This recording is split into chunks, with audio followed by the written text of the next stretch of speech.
안녕하세요. 오늘 우리가 함께 살펴볼 자료는 성경의 창세기 2장이에요. 에덴 동산, 아담과 이브, 선악과. 아마 이 키워드들은 누구나 한 번쯤 들어보셨을 텐데요. 그런데 막상 원문을 자세히 들여다보면 우리가 알던 동화 같은 이야기와는 서먹다른 아주 구체적이고 때로는 고개를 갸웃하게 만드는 디테일들로 가득 차 있어요. 그래서 오늘은 이 창세기 2장을 마치 고대 문명의 설계도를 해독하듯 한 구절 한 구절 그 숨은 의미를 파헤쳐보려고 합니다. 이게 과연 완벽한 낙원의 설계도인지 아니면 인류라는 스타트업을 위한 사업계획서인지 그 본질을 한번 들여다보죠. 네, 아주 흥미로운 접근이에요. 특히 창세기 1장하고 비교해서 보면 그 차이가 더 극명하게 드러나거든요. 1장이 뭐랄까 우주 전체를 조망하는 광각 렌즈로 찍은 다큐멘터리 같다면 2장은 한 인물에게 초점을 맞춘 핸드헬드 카메라로 찍은 독립 영화 같은 느낌을 줘요. 서술 방식이나 분위기가 완전히 다르죠. 그래서 어떤 학자들은 이걸 서로 다른 두 개의 창조설화가 편집된 것이라고 보기도 해요. 오늘 우리는 그 두 번째 이야기, 훨씬 더 인간적이고 내밀한 창조의 현장으로 들어가 보는 셈입니다. 자, 그럼 바로 본론으로 들어가 볼까요? 2장은 천지와 만물이 다 이루어지니라로 시작해서 하나님이 일곱째 날에 모든 일을 마치고 안식하셨다고 선언해요. 그리고 이 날을 복되게 하고 거룩하게 하셨다고 하죠. 보통 6일간 일하고 하루 쉬는 주말의 기원 정도로 생각하기 쉬운데 이 안식이라는 게 단순히 휴식 이상의 의미가 담겨 있는 것 같아요. 맞아요. 대부분의 사람들은 6일간의 노동이 끝나고 나서야 비로소 쉬는 거라고 생각하잖아요. 그런데 이 텍스트는 그 관점을 완전히 뒤집어요. 안식, 즉 쉼을 창조의 부록이나 후일담이 아니라 창조 행위의 정점이자 완성으로 제시하고 있거든요. 아, 완성이요? 네, 마치 장대한 경암곡의 마지막 웅장한 화음처럼 쉼이라는 개념이 더해져야 비로소 창조라는 대업이 완성된다는 거예요. 와, 이건 일과 휴식의 관계를 다시 생각하게 만들죠. 일이 휴식을 위한 수단이 아니라 어쩌면 제대로 된 쉼에 도달하기 위해 일이 존재하는 건 아닐까 하는 질문을 던지는 셈이에요. 안식이 창조의 완성이라는 관점은 정말 새롭네요. 그렇게 거대한 스케일의 이야기가 마무리되나 싶었는데 4절부터 갑자기 카메라가 휙 돌아가면서 분위기가 완전히 바뀌어요. 이것이 천지가 창조될 때의 하늘과 땅의 내력이니라 라면서 마치 리셋 버튼을 누른 것처럼요. 근데 묘사되는 풍경이 좀 낯설어요. 땅에 비도 안 내리고 들에는 초목도 없고 밭에는 채소도 없었다고요. 1장에선 이미 식물이 다 만들어졌다고 했는데 말이죠. 바로 그 지점이 두 번째 창조 이야기의 본격적인 시작을 알리는 신호탄이에요. 1장이 완성된 오케스트라의 장엄한 연주였다면 2장은 무대 위 스포트라이트가 딱 켜지면서 한 명의 솔리스트를 비추는 순간과 같아요. 아, 모든 배경이 비워지고 건조하고 텅 빈 대지 위에서 오직 한 존재, 즉 인간의 등장을 위해 무대를 새로 세팅하는 거죠. 이 고요하고 원초적인 풍경은 앞으로 펼쳐질 이야기가 거대한 세계가 아닌 한 인간의 내면과 관계에 집중할 것이라는 걸 암시해줘요. 그리고 그 텅 빈 무대 위에서 드디어 주인공이 등장하는군요. 7절에 나오는 흙으로 사람을 지으시고 생기를 그 코에 불어넣으시니 사람이 생명이 되니라는 구절이요. 이 묘사가 굉장히 감각적이에요. 무슨 마법처럼 짠하고 나타나는 게 아니라 흙을 빚고 숨을 불어넣는 굉장히 손길이 느껴지는 친밀한 장면이잖아요. 이 이미지는 대체 어떤 의미를 담고 있는 걸까요? 아주 중요한 포인트예요. 인간의 이중적인 본질을 상징적으로 보여주는 장면이거든요.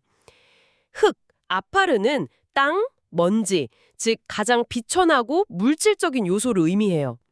언젠가는 다시 돌아가야 할 연약한 존재라는 거죠.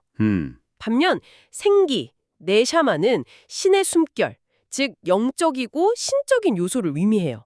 인간은 이 두 가지, 가장 땅에 속한 것과 가장 하늘에 속한 것의 결합체라는 선언인 셈이에요. 그래서 인간은 동물도 아니고 천사도 아닌 그 경계에 서 있는 독특한 존재로 그려지는 거죠. 흙과 신의 숨결의 결합이라 정말 의미심장하네요. 그렇게 만들어진 사람을 하나님이 동방의 에덴에 있는 동산에 두셨다고 해요. 이 에덴 동산의 묘사를 보면 온갖 아름답고 먹기 좋은 나무들이 가득한데 유독 시선을 끄는 두 나무가 있어요. 동산 한가운데에 있다는 생명나무와 선악을 알게 하는 나무요. 완벽한 낙원이라면 왜 굳이 이런 위험해 보이는 옵션을 그것도 가장 잘 보이는 중앙에 뒀을까요? 그게 바로 이 이야기의 핵심적인 질문이자 앞으로 벌어질 모든 드라마의 폭선이에요. 생명나무는 영원한 생존을, 선악을 알게 하는 나무는 지적인 판단과 도덕적 자각을 상징하죠. 즉, 에덴은 아무 생각 없이 행복만 누리는 유토피아가 아니라 처음부터 선택이라는 가능성이 내장된 공간이었다는 거예요.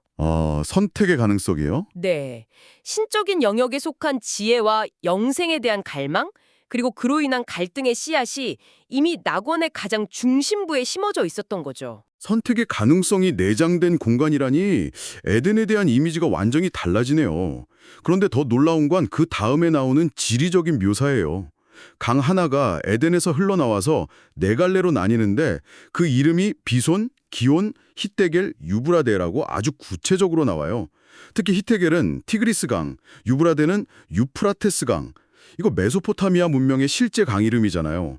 신화적인 공간에 왜 이렇게 현실 지도를 갖다 붙인 걸까요? 당시 이 이야기를 처음 들었던 고대 근동의 독자들에게는 굉장히 강력한 효과를 줬을 거예요. 아, 정말요? 네, 이 이야기는 저 멀리 어딘가에서 일어난 뜬구름 잡는 판타지가 아니라 바로 당신들이 살고 있는 이 세계, 당신들이 매일 물을 길어다 마시는 바로 그 강과 연결된 현실의 이야기라고 말하는 것과 같거든요. 신화적 공간과 실제 공간을 연결해서 이야기의 현장감과 권위를 부여하는 문학적 장치인 거죠. 하빌라 땅에 금과 보석이 있다는 묘사까지 더해서 에덴이 막연한 천국이 아니라 풍요로운 실제 세계의 원형이라는 느낌을 강화하고 있어요. 와, 듣고 보니 정말 그렇네요. 그런데 이 완벽한 동산에서 인간에게 주어진 첫 번째 임무가 좀 의외예요. 15절을 보면 그것을 경작하며 지키게 하시고 라고 되어 있어요. 보통 낙원이라고 하면 아무 일도 안 하고 빈둥거리는 이미지를 떠올리는데 아담의 첫날은 출근으로 시작된 셈이네요. 그게 바로 에덴에 대한 가장 큰 오해 중 하나예요. 이 본문이 말하는 이상적인 인간의 삶에는 의미 있는 노동이 필수 요소로 포함되어 있어요. 아, 노동이요? 네, 여기서 경작하다, 아바드는 일하다, 섬기다라는 뜻이고 지키다, 샤마르는 보존하다, 돌보다는 뜻이에요. 즉, 인간은 창조 세계의 주인이 아니라 그것을 잘 갖두고 보살펴야 할 책임이 있는 청지기로 부름받았다는 거죠. 노동 자체가 저주가 아니라 인간의 본질적인 소명 중 하나로 제시된다는 점이 굉장히 중요해요. 저주는 나중에 등장하죠. 일하는 것이 소명이라니 많은 직장인들이 동의할지는 모르겠네요. 아무튼 임무와 함께 첫 번째 규칙도 주어지는데요. 동산 각종 나무의 열매는 네가 마음대로 먹어도 되는데 선악을 알게 하는 나무의 열매만은 먹지 마라. 먹는 날에는 반드시 죽을 것이다. 모든 것을 허락하는 엄청난 자유 속에서 딱 하나의 금지 조항이 있는 거네요. 그렇죠. 그리고 그 금지 조항이 인간에게 자유의지와 책임이라는 개념을 처음으로 부여해요. 모든 것이 허용된다면 선택의 의미가 없잖아요. 아, 맞네요. 이 금지 명령의 존재함으로써 비로소 인간은 스스로 생각하고 선택하는 주체가 될 수 있는 거죠. 여기서 죽음의 의미에 대해서도 여러 해석이 있어요. 정말 그날 바로 심장에 멈는 육체적 죽음이냐, 아니면 신과의 관계가 단절되고 에덴에서 추방되는 영적, 관계적 죽음이냐, 텍스트는 그 의미를 열어두고 선택의 무게감만을 강조하고 있어요. 아, 그러고 보니 창세기 1장에서는 매 단계마다 보시기에 좋았더라는 말이 반복됐는데 2장 18절에서 처음으로 좋지 않다는 평가가 나와요. 사람이 혼자 사는 것이 좋지 아니하니 뭔가 문제가 발생했다는 첫 신호 같아요. 맞아요. 그 한마디가 이야기의 새로운 국면을 열어요. 완벽해 보이던 창조 세계에 처음으로 드러난 결핍인 거죠. 결핍이요. 네, 그리고 그 결핍은 물질적인 게 아니라 관계의 부재였어요. 이어서 하나님이 그를 위해 돕는 배필을 지어주시겠다고 하는데 그 과정이 또 독특해요. 바로 여자를 만들지 않으시고요. 맞아요. 그게 정말 재밌어요. 먼저 흙으로 온갖 들짐승과 새들을 만드셔서 아담에게 데려오세요. 그리고 아담이 그 모든 동물의 이름을 지어주죠. 이건 마치 아담의 지혜를 보여주는 장면 같은데 진짜 목적은 다른 데 있었던 것 같아요. 20절 마지막에 나오는 아담이 돕는 배필이 없으므로 라는 구절을 보면요. 바로 그거예요. 이 동물 퍼레이드는 사실 아담 자신에게 너에게는 진정한 파트너가 없다는 사실을 스스로 깨닫게 하기 위한 극적인 장치였던 셈이에요. 아, 일부러 보여준 거군요. 그렇죠. 수많은 피조물과 교감하고 그 본질을 꿰뚫어 이름을 붙여줬지만 그 어떤 존재도 자신의 근원적인 외로움을 해결해 줄 수는 없었다는 걸 확인하는 과정인 거죠.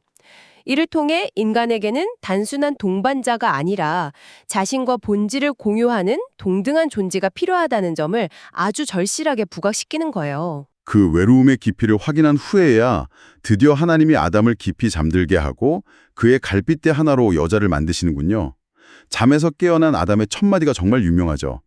이는 내 뼈 중의 뼈요, 살 중의 살이라.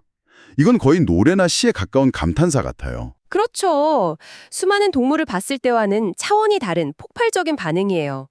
드디어 나를 닮은 존재, 나와 같은 본질을 가진 존재를 만났다는 환희의 외침이죠. 여기서 남자, 이슈에게서 나왔기에 여자, 이샤라고 부르겠다는 언어 유희는 둘 사이의 깊은 동질성과 연결성을 보여줘요. 또 머리뼈가 아니라 옆구리, 즉 심장과 가까운 갈빗대로 만들었다는 상징은 지배나 종속 관계가 아닌 나란히 서서 함께 걷는 동등한 파트너십을 암시한다는 해석이 많아요. 그래서 남자가 부모를 떠나 그의 아내와 합하여 둘이 한 몸을 이룬다는 구절로 자연스럽게 이어지는 거군요. 한 개인의 탄생 이야기에서 시작해서 두 사람의 결합을 통해 만들어지는 가장 기본적인 사회 단위, 즉 가정의 기원까지 설명하고 있는 셈이네요. 네, 맞아요. 개인의 창조 이야기에서 공동체의 탄생 이야기로 스케일이 확장되는 지점이죠. 이것은 단순히 두 사람의 사랑 이야기를 넘어서 한 남자와 한 여자가 기존의 관계, 그러니까 부모를 떠나 완전히 새로운 독립적인 공동체를 형성하는 것이 창조의 원리라는 선언이에요.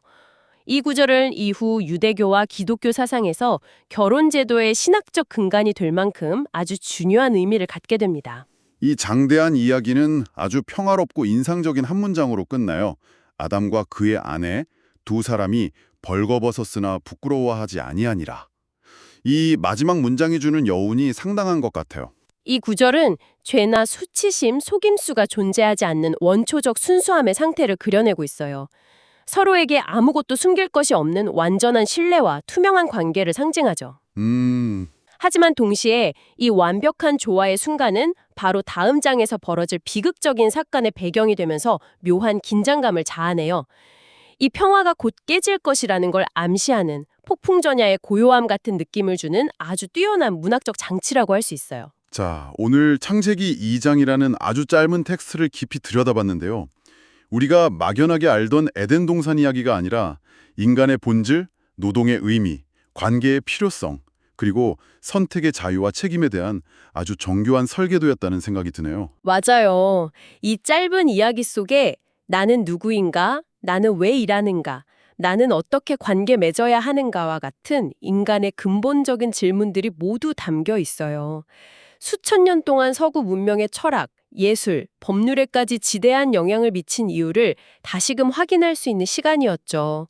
이것은 단순히 종교 경전을 넘어 인류의 가장 오래된 자기 성찰 보고서 중 하나라고 볼 수 있을 것 같아요. 마지막으로 이 이야기를 들으신 여러분께 이런 질문을 하나 던지며 마무리하고 싶어요. 본문은 논란의 중심인 선악과 나무가 동산 가운데, 즉 가장 눈에 잘 띄는 곳에 있었다고 말하잖아요.